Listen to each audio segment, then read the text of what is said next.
السلام علیکم دوستو، ویڈیو دیکھنے سے پہلے ہمارے اس چینل کو سبسکرائب کر لیں، پیچھے موجود بیل آئیکن کو ضرور کلک کر لیں تاکہ ہمارے آنے والی تمام ویڈیو آپ کو بروقت مل سکیں۔ شیرکو کی بات سننے کے بعد سپاہی حکم کی نوعیت کو جان چکا تھا، لہذا اس نے بڑی جرأت کا مظاہرہ کرتے ہوئے کہا، محترم سپہ سالار، اس سے قبل بھی 2 شخص ملک شاور سے ملاقات کے متمنی تھے، لیکن ہمارے سپاہیوں نے انہیں گرفتار کر کے ایک خیمے میں قید کر رکھا ہے۔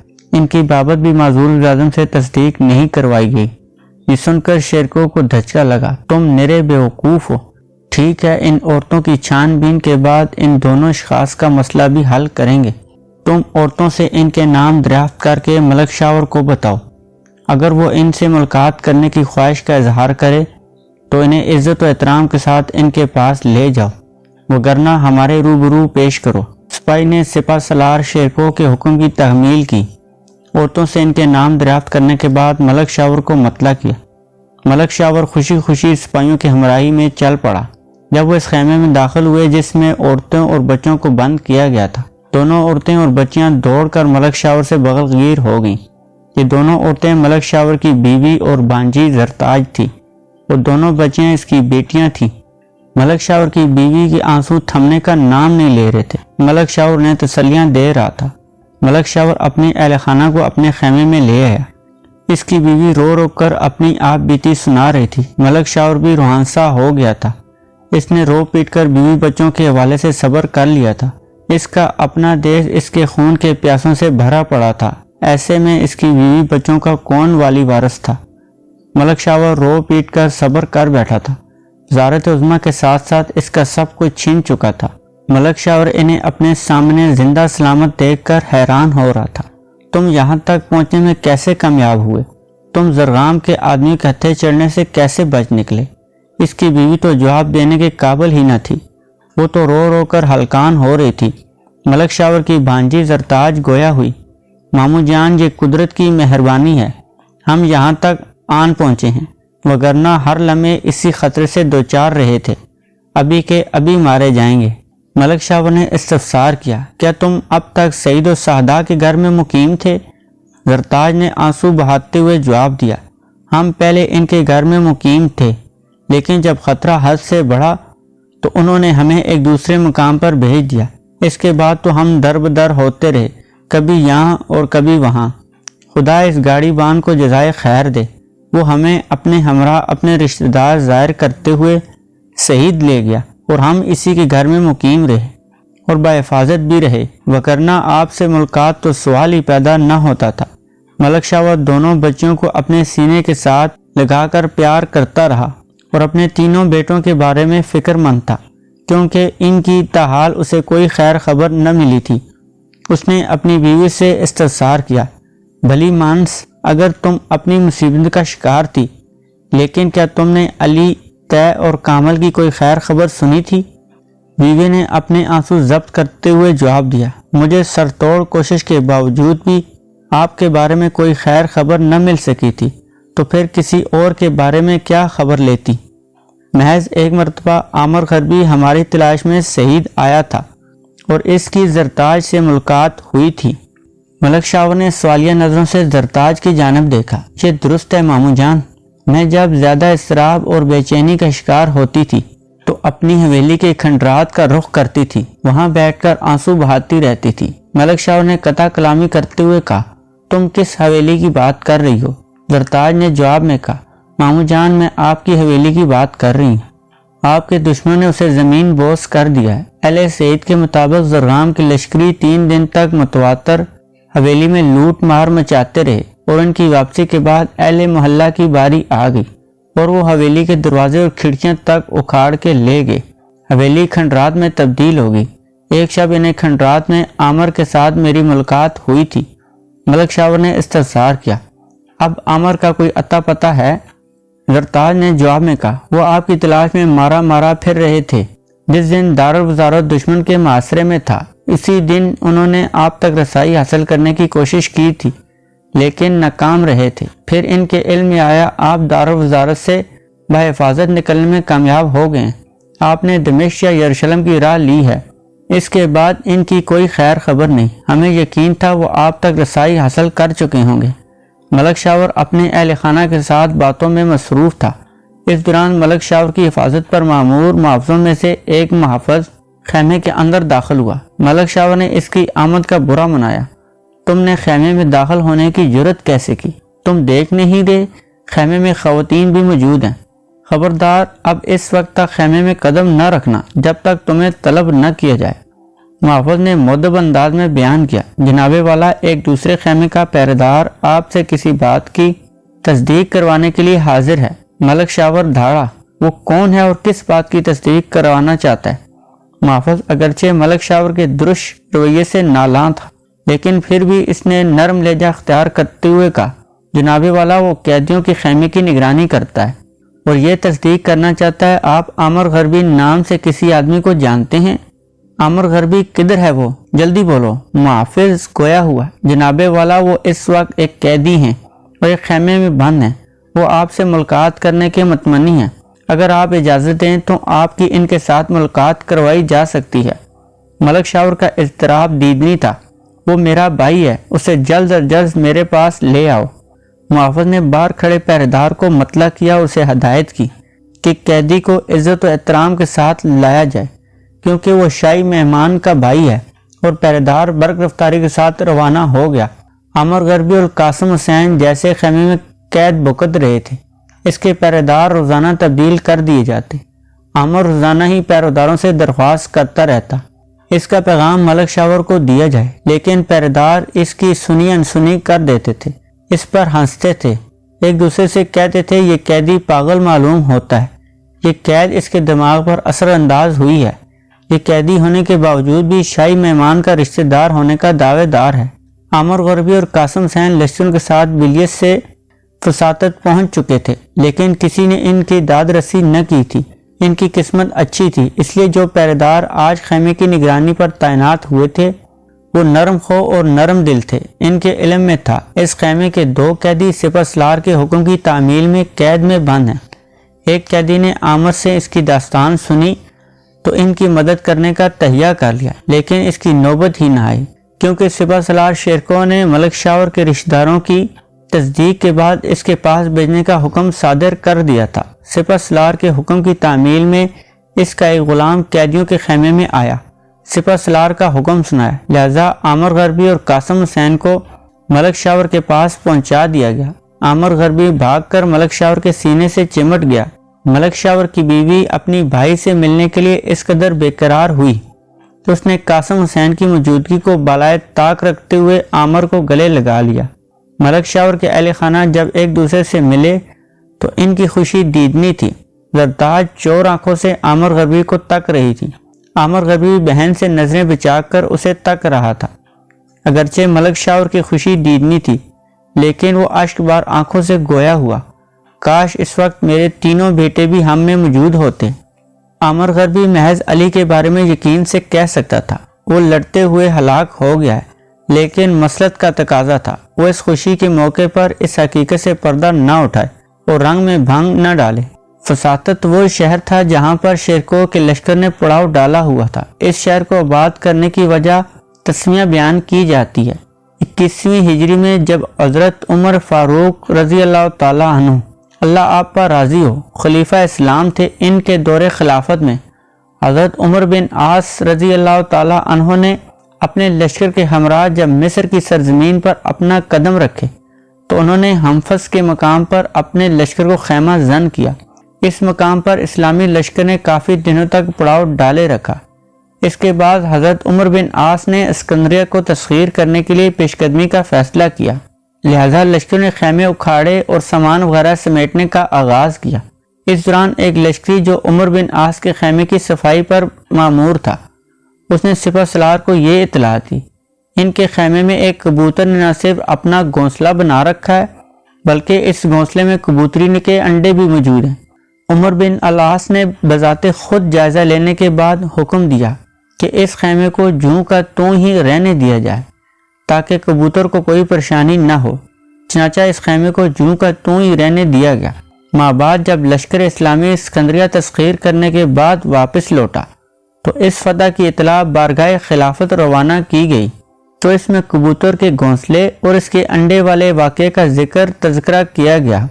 اس تذکرے کے جواب میں حضرت عمر نے حضرت عمر بن عاص کو حکم دیا جس جگہ کبوتر والا خیمہ نصب ہے اس کے ارد گرد ایک شہر آباد کیا جائے۔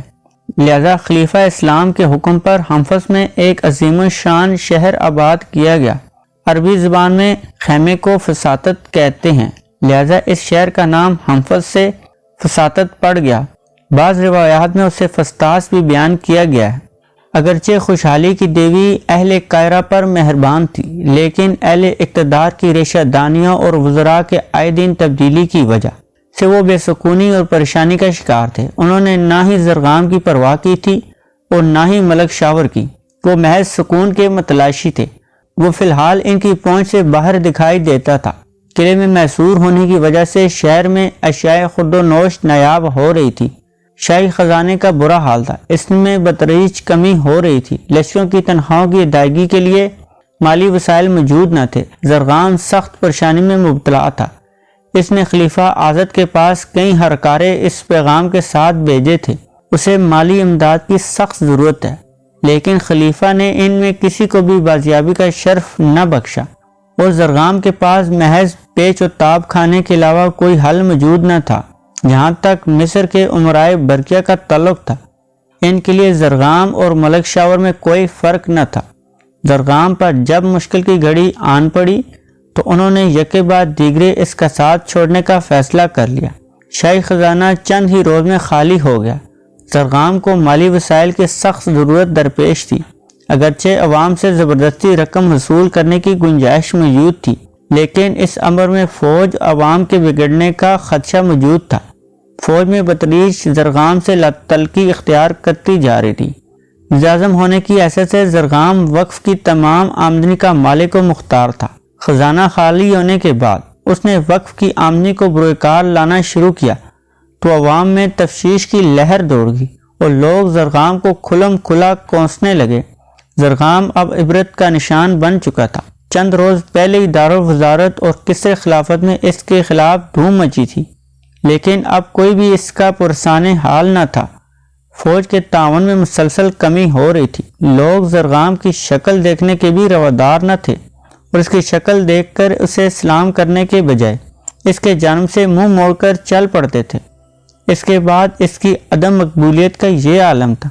اس کے حامی سواروں کی تعداد محض 5-7 رہ گئی۔ امرائے برقیہ نے بھی اس سے کنارہ کشی اختیار کر لی اور ان میں سے ایک امیر دارالوزارت میں باقی نہ رہا۔ سب کے سب اسے خیر بات کہہ کر چلے گئے۔ دوسری جانب زرغام کا ہرکارہ روزانہ قصر خلافت کا چکر لگاتا، لیکن ناکام ہی واپس لوٹ آتا۔ زرغام کے وہم میں بھی نہ تھا۔ وہ لوگ جو اس حد تک اس کو اپنے تعاون اور وفاداری کا یقین دلاتے تھے، اس کے پسینے پر اپنا خون بہانے کے دعوے دار تھے، آج وہ ان کی شکل دیکھنے کو بھی ترس گیا۔ وہ بھی اس کی شکل دیکھنے کے روادار نہ تھے۔ مصری وزیر اعظم زرغام پر مایوسی کے بادل چھائے ہوئے تھے۔ ہر طرف مایوسی ہی مایوسی اس کا مقدر بن چکی تھی۔ مایوسی کے عالم میں ایک دن وہ اپنے تمام سواروں کے ہمراہ قصر خلافت کے سامنے جا پہنچا۔ اس کی آمد پر قصر خلافت کا دروازہ بند کر دیا گیا۔ جس جھروکے پر بیٹھ کر خلیفہ عوام کو اپنا دیدار کرواتا تھا، اس پر بھی پردہ گرا دیا گیا۔ اب زرغام کی کل کائنات محض وہ فوج تھی جس کی عددی تعداد 5-7 تھی۔ وہ اس کے ہمراہ قصر خلافت کے سامنے جا پہنچا۔ وہ اس خیال کا حامی تھا فاطمی خلیفہ اس سے خائف ہو کر یا جذبہ رحم کے تحت اس کی بات سن کر اس کی حمایت کے لیے تیار ہو جائے گا، کیونکہ اب لوگوں کے دلوں میں زرغام کا خوف زائل ہو چکا تھا اور خلیفہ آزد کے لیے ان کے دل میں ہمدردی پیدا ہو گئی تھی۔ لیکن خلیفہ نے زرغام کی کوئی پرواہ نہ کرتے ہوئے اپنے محل کے دروازے اس پر بند کر دیے۔ اس صورتحال کا منفی اثر اس کے وفادار سواروں پر بھی پڑا اور ان کی تعداد 5-7 سے کم ہو کر محض 30 عدد رہ گئی۔ زرغام محل کے دروازے پر کھڑا خلیفہ کی منتیں اور ترلے کرتا رہا اور دہائی دیتا رہا۔ خلیفہ ایک مرتبہ جھروکے میں نمودار ہو کر مصر کی عوام کو یہ تلقین کر دے وہ میری حمایت کریں، لیکن اس کی التجاؤں کا خلیفہ پر کوئی اثر نہ ہوا۔ ادھر زرغام خلیفہ کے در پر کھڑا اس کی حمایت کے حصول کی التجائیں کر رہا تھا۔ دوسری جانب عوام کا ایک وفد فساطت میں ایک معاہدے کی تکمیل کی کاوش کر رہا تھا اور اس معاہدے کی روح سے قلعہ دمشق کے لشکر کے تسلط میں دیا جانا تھا، اور دمشق کا لشکر اس معاہدے کی روح سے اس امر کا پابند تھا۔ قلعے میں داخل ہونے کے بعد وہ کسی بھی قسم کے جانی اور مالی نقصان سے مکمل اعتراض کرے گا۔ عوامی وفد اسی معاہدے پر دستخط کر رہا تھا۔ زرغام کے وفادار سواروں کی تعداد اب 30 سے بھی گھٹ چکی تھی اور اس کے کانوں میں دمشق کے لشکر کے کرنا اور ڈھول کی آواز گونج رہی تھی۔ اب اس نے مجبوراً باب زویلہ کا رخ کیا، اپنا رخ اس جانب بڑھا دیا کیونکہ اب اسے اپنی جان کے لالے پڑ گئے تھے۔